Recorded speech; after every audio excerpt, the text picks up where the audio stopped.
Seja bem-vindo à Primeira Igreja Batista do Pará. Seu vídeo já vai começar. Mas antes, não esqueça de se inscrever, dar o like e ativar as notificações. Quantos têm o texto santo? Vamos nos voltar para um versículo apenas. Queria considerar apenas este versículo e me valer dele para a mensagem desta manhã. Atos 4:20. Atos dos Apóstolos, 4º capítulo, versículo 20. Nós vamos fazer referência a outros textos ao longo da palavra, mas este é o gancho. Nós, diz Pedro, em nome de João também, não podemos deixar de falar das coisas que vimos e ouvimos. Pai, abre nossas mentes e corações, dá-nos entendimento sobre a vida eterna, sobre a pessoa do Teu Filho. Instrui-nos nesta manhã, instrui a Tua santa noiva nesta manhã. Nós pedimos no nome e pelo amor de Cristo Senhor. Amém. É interessante que neste mês de missões, este tema está bem afeito ao propósito do mês, missões. O que exatamente os apóstolos viram e ouviram, como acabamos de ler. O apóstolo João, que estava ao lado de Pedro, quando ele pronunciou essas palavras, responde claramente. Ele responde isso em 1 João 1:1-3. Se você quiser acompanhar comigo. Ele responde a pergunta, aquilo que vimos e ouvimos. 1 João, capítulo 1, versículos de 1-3. O que era desde o princípio, o verbo, o que ouvimos, o que vimos com os nossos próprios olhos, o que contemplamos e as nossas mãos apalparam a respeito do verbo da vida. E a vida se manifestou e nós a vimos e dela damos testemunho e anunciamos a vocês a vida eterna que estava com o Pai e nos foi manifestada. O que vimos e ouvimos, está aí de novo. Anunciamos também a vocês, para que vocês tenham comunhão conosco. Ora, a nossa comunhão é com o Pai e com seu Filho, Jesus Cristo. Escrevemos estas coisas para que a nossa alegria seja completa. Aquele que era desde o princípio, citado neste texto de João, está identificado no final do versículo 1 como o verbo da vida. O verbo da vida, o eterno Filho de Deus, que jazia no seio do Pai por toda a eternidade, se manifestou, João afirma, e nós o vimos. Nós vimos com os nossos olhos e damos testemunho e anunciamos a vocês. Anunciamos o que? A vida eterna. O que é vida eterna? E a respeito desta vida eterna que os apóstolos não podiam deixar de falar, como nós lemos em Atos 4:20, nós não podemos deixar de falar das coisas que vimos e ouvimos. Mas o que precisamente é vida eterna? Há um engano muito grande em algo que parece ser tão simples. Vida eterna não é simplesmente vida sem fim. Isso aqui é tão importante que eu, enquanto trabalhava neste sermão, me senti tentado a fazer vocês repetirem comigo, de forma a incutir na mente e no coração de vocês o que é vida eterna. Eu acho que vale a pena, porque vida eterna não é simplesmente vida sem final. O que é vida eterna então, pastor? Vida eterna é a vida de Deus. Acho que vale a pena, repitam comigo depois de mim. Vida eterna é a vida de Deus. Vamos dizer juntos: vida eterna é a vida de Deus. A vida eterna é vida sem começo. Somente Deus tem essa vida sem começo. Apenas um ser no universo tem vida sem começo, e é Deus, é a vida de Deus. O universo, tudo que existe, visível e invisível, foi criado. Tudo que existe, material e espiritual, animado e inanimado, visível e invisível, tem vida derivada. Tudo que existe, tempo, espaço, matéria, energia, tudo que existe foi criado. Tudo tem vida derivada. Antes da criação do universo, somente a Trindade existia e nada mais. Lemos as palavras misteriosas e profundas de Moisés, quando ele diz: de eternidade a eternidade tu és Deus. Para usar uma linguagem temporal que nos é inevitável, de um passado infinito a um futuro infinito, tu és Deus.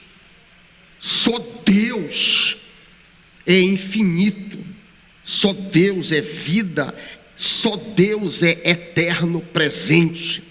Ele não tem princípio nem fim, só Ele tem vida em si mesmo. O único ser, repetindo, autoexistente, independente e autossuficiente é Deus, como aprendemos na doutrina da aceidade divina. Eu sou.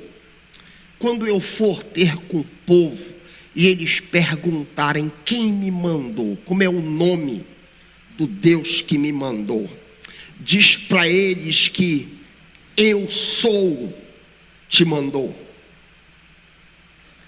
A existência te mandou. É o que a voz da sarça disse a Moisés. A vida te mandou. Jesus, na mesma doutrina da aceidade, diz: o Pai tem vida em si mesmo, João 5:26, e o Filho também tem vida em si mesmo, João 5:26. O Deus Trino é completo em si mesmo, pois goza de total conhecimento, eterna comunhão e companhia amorosa intratrinitária. Ou seja, Pai, Filho e Espírito gozavam de eterna e completa felicidade antes da criação do universo, sem absolutamente nada lhes faltar.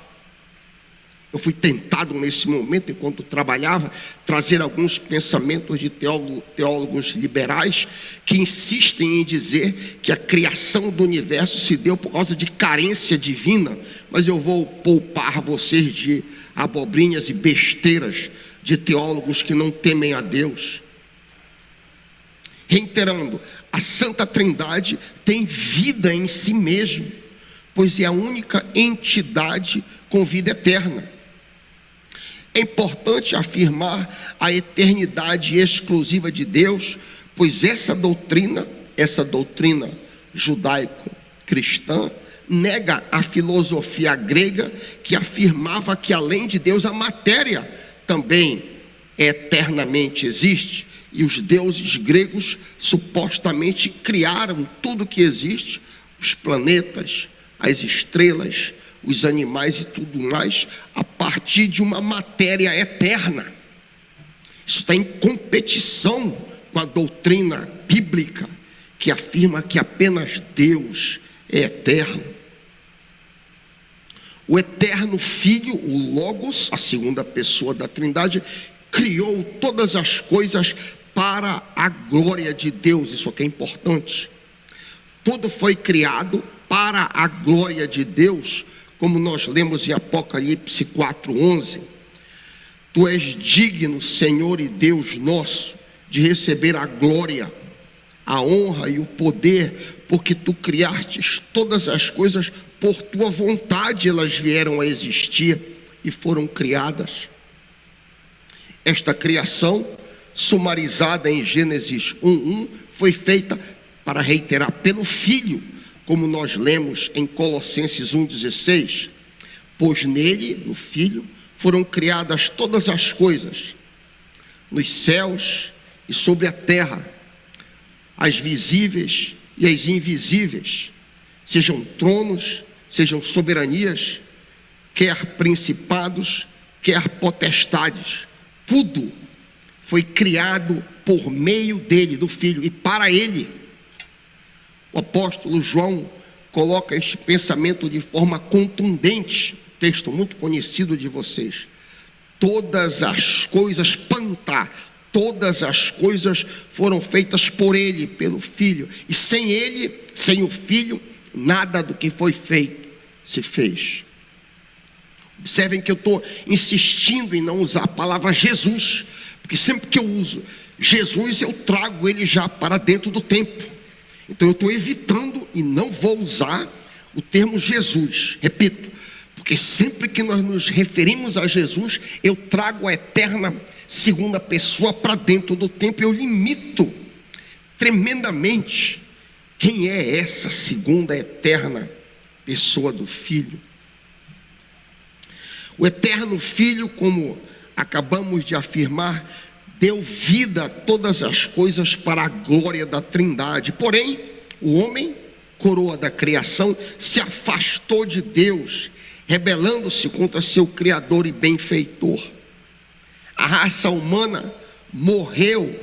Eu estou usando a palavra vida e morte de forma contrastante. A raça humana morreu espiritualmente quando desobedeceu ao Criador. Morte esta que estava prevista em Gênesis 2, 15 a 17. Gênesis 2, 15 a 17. Nos interessa mesmo 17, mas eu vou ler o 15 e 16 para contexto. Você pode acompanhar se quiser. O Senhor Deus tomou o homem e o colocou no jardim do Éden para o cultivar e guardar. E o Senhor ordenou ao homem: de toda a árvore do jardim você pode comer livremente, mas da árvore do conhecimento do bem e do mal você não pode comer. Está aqui. Porque no dia que dela comer, você certamente morrerá. Naquele momento de desobediência, naquele momento em que a autoridade divina foi desafiada pelo homem, Adão e Eva foram separados de Deus, a fonte da verdadeira vida. Talvez o melhor exemplo, ou pelo menos um bom exemplo, de compararmos o que aconteceu é pensando em um laptop, um bom computador com uma bateria forte. Aquela bateria sustenta o computador por um bom tempo. Quando você saca o cabo da tomada, o computador continua virando normalmente, mas ele foi sacado da fonte do poder. A fonte da vida daquele computador foi sacado, ainda que ele continue virando. Assim o homem continuou. Adão viveu 900 anos, ele continuou por anos a fio, funcionando, mas ele morreu espiritualmente. A fonte da vida foi sacada. Era apenas uma questão de tempo para que ele morresse também fisicamente. Ao cair, a serpente injetou nas veias da raça humana o veneno da rebelião e consequente inimizade contra Deus. O homem, por assim dizer, entrou em aliança com Satanás através da desobediência no Éden. O homem fez par com o inimigo, ao invés de fazer par com o bom e fiel Criador. Depois da queda, toda a descendência adâmica, você e eu, nasce rebelde. Tal qual Lúcifer, o primeiro rebelde, todo ser humano que nasce rebelde. Este é um pecado compartilhado por toda a raça. Há no coração de todo homem uma hostilidade natural. Há uma independência indevida. Eu escolhi cuidadosamente as palavras que eu escrevi. Há uma independência indevida para com seu Criador. Essa postura independente produz nele inimizade. É o que nós lemos em Romanos 8:7. Romanos 8:7, texto também muito conhecido de vocês. Leiam vocês que não, ouçam vocês que não estão acompanhando na Bíblia. A inclinação da carne é inimizade contra Deus. O natural pendor da carne, o que ele está dizendo, é inimizade contra Deus. Por que razão? Porque não está sujeito à lei de Deus, nem mesmo pode estar. Paulo diz, naturalmente, como lemos em Colossenses 1:21, todos nós nascemos, abre aspas, separados de Deus, algumas traduções, estranhos em relação a Deus, e em suas mentes, inimigos dele. Uma boa paráfrase de Efésios 4:17 e 18, leria mais ou menos assim, essa que eu preparei. Efésios 4:17 e 18. Por natureza, nós vivemos na vaidade dos nossos próprios pensamentos, tendo o nosso entendimento obscurecido. Estamos separados da vida de Deus, por causa da ignorância em que vivemos e por causa da dureza dos nossos corações. Enquanto raça, longe de nos apresentar como filhos de Deus, a Bíblia nos apresenta como mortos em delitos e pecados, andando segundo o curso deste mundo, segundo o príncipe da potestade do ar, do espírito que agora atua nos filhos da obediência, seguindo a inclinação da nossa carne, fazendo a vontade da carne, dos pensamentos, e éramos por natureza filhos da ira. Efésios 2:1-3. Que terrível situação universal, que quadro dantesco. Toda pessoa que já criou um filho já viu essa natureza exposta. O pai e a mãe têm a tendência de achar o comportamento do filho engraçadinho e bonitinho, mas jamais aceitaria tal comportamento em um adulto. Todo pai, toda mãe que já criou um filho, já viu a natureza humana exposta. Eu tenho uma filha de 2 anos e meio e ela já exibiu várias das ditas obras da carne, listadas, por exemplo, em Gálatas 5 e outros textos. Ela já exibiu comportamentos do tipo egoísmo, discórdia, rebeldia, dissimulação, explosão de ira, dissensão, ciúme, desobediência, porfia e etc. Eu estava pensando em algum dos comportamentos dela e listei aqui algumas das coisas que a natureza exibiu. O trabalho dos pais sempre é ensinar o que é certo, porque o que é errado ela vai já exibir naturalmente. De forma resumida, a natureza humana foi irremediavelmente e universalmente corrompida pelo pecado. Qual a solução, se é que é, para tão desesperada situação? Que solução para tão angustiante beco sem saída? Essa natureza humana foi assumida pelo verbo da vida. O eterno Filho de Deus, a segunda pessoa da Trindade, vestiu carne e habitou, rigorosamente tabernaculou entre nós, cheio de graça e de verdade, e nós vimos a sua glória como do unigênito do Pai. João 1,14. A mesma natureza que não obedeceu em Adão, obedeceu perfeitamente no segundo Adão, o Filho. É exatamente isso que lemos em Romanos 5,19. Romanos 5,19. Pela desobediência de um só homem, muitos se tornaram pecadores. Assim também, por meio da obediência de um só homem, muitos se tornarão justos. O primeiro Adão desgraçou a humanidade, trazendo morte sobre todos. O segundo Adão agraciou a raça humana, trazendo vida. Um trouxe morte, o outro trouxe vida. O primeiro homem trouxe morte espiritual instantânea sobre si mesmo, morte espiritual sobre todos nós, morte física sobre ele, vários séculos depois, e como pena do pecado trouxe morte sobre nós. O segundo homem, comparando, trouxe vida espiritual imediata para nós, vida espiritual imediata e vida física na ressurreição. Essa paridade é linda. Essa paridade é linda.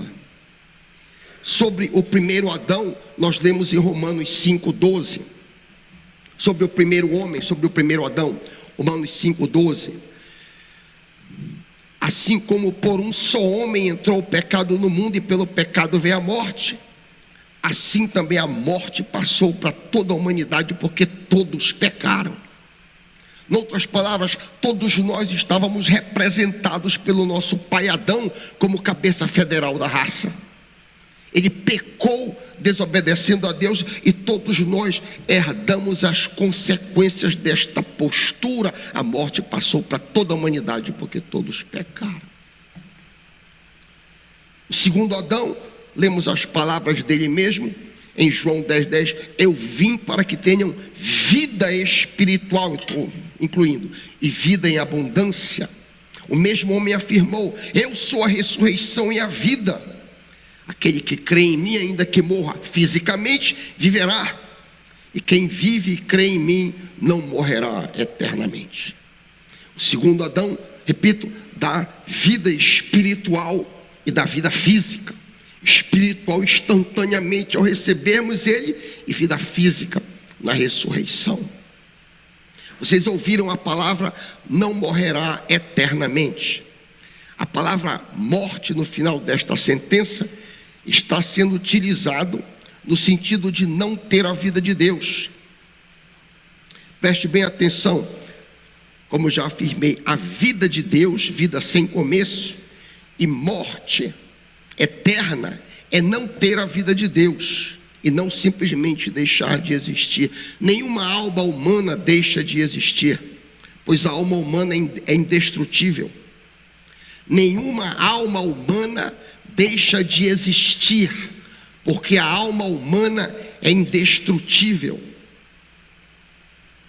Em outras palavras, todos que recebem vida espiritual existirão para sempre ao lado de Deus. Igualmente, todos que morrerão espiritualmente existirão para sempre no inferno ao lado da serpente. Essa doutrina é claramente ensinada, por exemplo, em Mateus 25:46, onde lemos que, Mateus 25:46, os ímpios, aspas, irão para o castigo eterno, porém os justos para a vida eterna. É interessante que vida eterna é comparado com castigo eterno ou morte eterna. A palavra eterno, aion, é a mesma. É a mesma palavra. A mesma palavra que descreve vida eterna é a palavra que descreve castigo eterno. Vida, aion, castigo, aion. A doutrina do aniquilacionismo, como protagonizada pelos testemunhas de Jeová, não é ortodoxa, nem tem apoio bíblico. Por sinal, isso foi um grande problema para o John Stott, que passou a advogar essa posição e o colocou em conflito com muitos cristãos tradicionais. Como eu disse acima, a natureza humana foi assumida pelo verbo da vida. O Filho eterno encarnou e submeteu a carne, isso que nós portamos, submeteu a carne à completa obediência. Tendo vivido 33 anos e meio de forma perfeita, ele se ofereceu como pagamento pelos nossos pecados.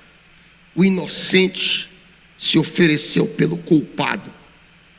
Lemos isso em 2 Coríntios 5, 21.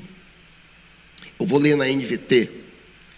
Pois Deus fez de Cristo, aquele que nunca pecou, a oferta pelos nossos pecados, para que por meio dele, Cristo, fôssemos declarados justos diante de Deus.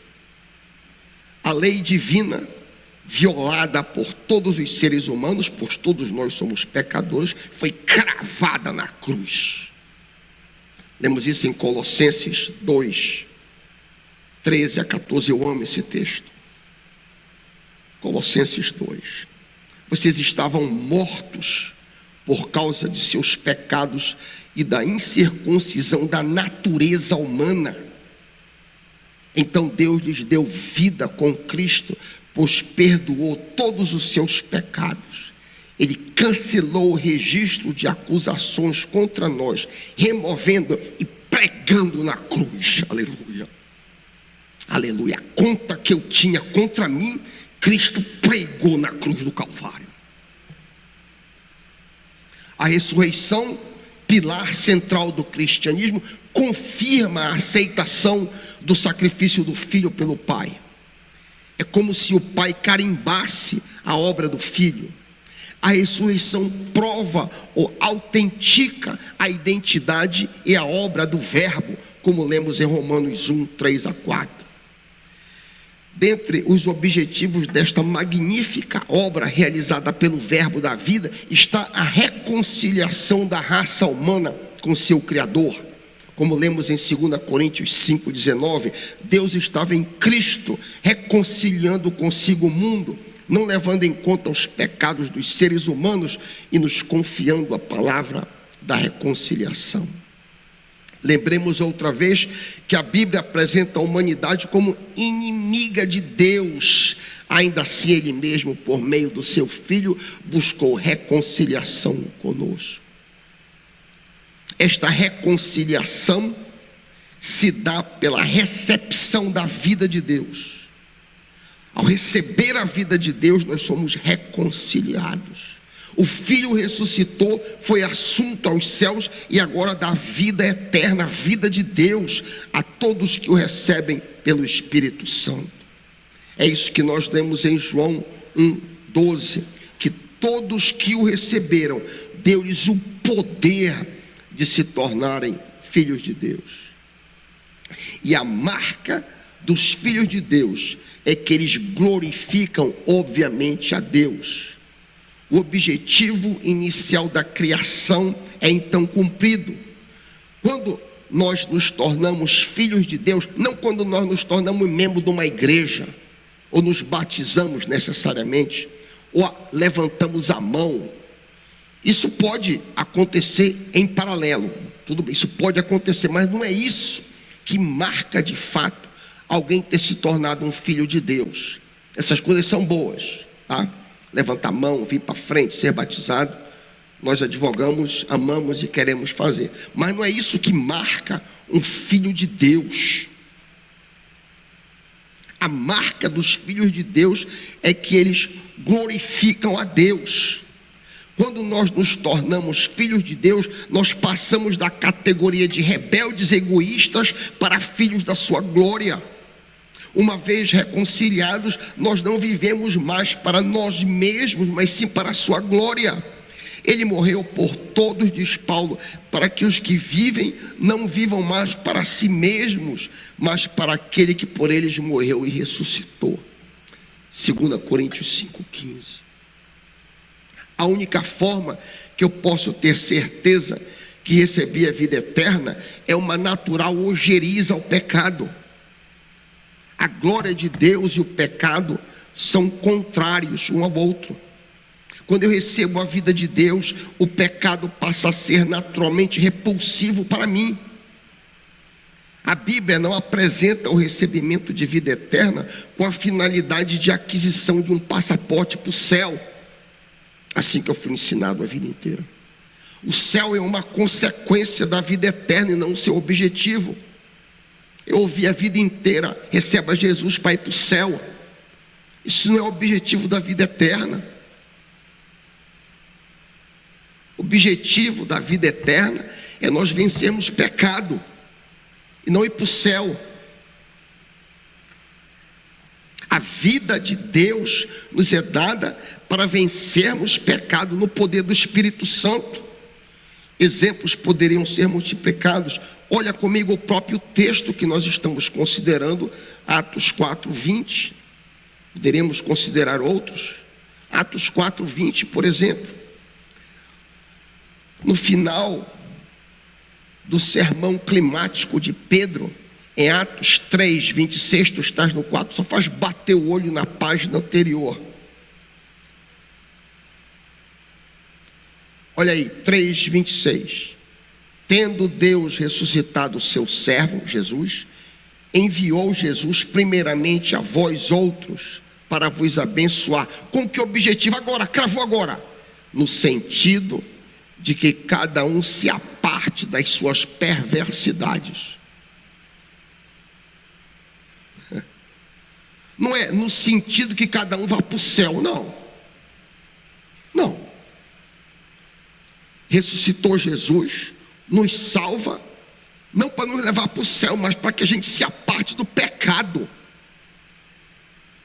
Nós recebemos o poder de Cristo ressuscitado em nossos corações para que nós nos afastemos do pecado, não para que escapemos do inferno. A mensagem do Evangelho tem sido grotescamente distorcida no mundo evangélico, no sentido de ser salvo ou receber vida eterna, acaba sendo equivalente a morrer para ir para o céu. Cristo veio a esse mundo não para nos salvar do inferno, mas sim do pecado. Nós lemos em Atos 4:18 que as autoridades condenaram fortemente os apóstolos que não falassem mais sobre Jesus, 4:2, ou que não pregassem mais a mensagem do Evangelho, 4:18, 4:2. Mas não é essa justamente a mensagem que gera vida eterna. A vida de Deus é dada a todo aquele que se arrepende genuinamente de seus pecados e confia em Cristo, o único que pode dar vida. As palavras clássicas do apóstolo Pedro colocam isso muito bem: não há salvação em nenhum outro, porque debaixo do céu não existe nenhum outro nome dado entre os homens, Buda, Confúcio, o que quer que seja, nenhum outro pelo qual importa sermos salvos. Salvo do quê? Salvo do pecado.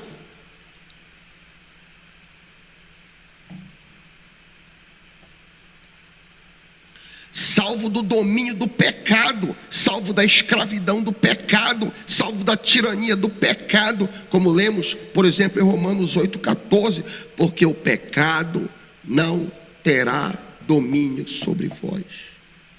Qualquer pessoa que estiver escravizada pelo pecado e conformada com essa escravidão, questione a sua salvação, questione a vida eterna em você, questione a vida de Deus em você.